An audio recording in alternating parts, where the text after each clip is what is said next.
Robot Shankar ஆசைப்பட்டது. நான் எனக்கு ஏதாவது அவர் உடம்பு சரியில்லாதப்போ மனைவி கிட்ட கேட்டது, எனக்கு ஏதாவது ஆயிட்டா நீ சந்தோஷமா என்ன டான்ஸ் ஆடி அனுப்பி வைக்கணும். பூ தலையில வைக்கிறதுங்கிறது அது ஒரு விதமான கொடுமை தான். இன்னைக்குதான் நீ வைக்க முடியும் பூ, இனிமே நீ வைக்கவே முடியாது வாழ்க்கையில அப்படிங்கிற மாதிரி வைக்கிறது. பெண் சித்திரவதை தான், அவளை சித்திரவதை பண்றதுதான் எதுவுமே. அன்னைக்கு ஒரு நாள் நீ வச்சுக்கோ, இனிமே நாங்க தாலியெல்லாம் எடுத்துருவோம், பூவெல்லாம் எடுத்துருவோம், பொட்டெல்லாம் அடிச்சிடுவோம். இது ஒரு சடங்கா பண்ணிட்டு இருக்காங்க.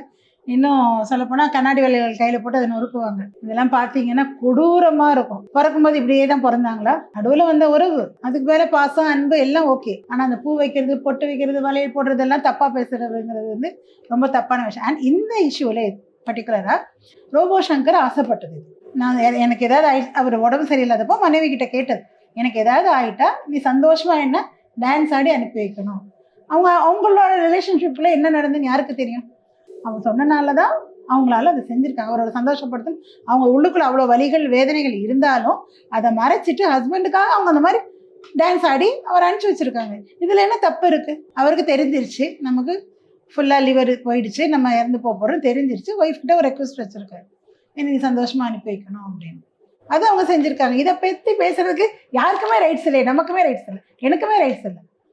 அவங்க பக்கத்து நியாயத்தை நான் சொல்கிறேன். யாரோட பர்சனல் விஷயத்திலும் தலையிடுறது யாருக்குமே ரைட்ஸ் கிடையாது.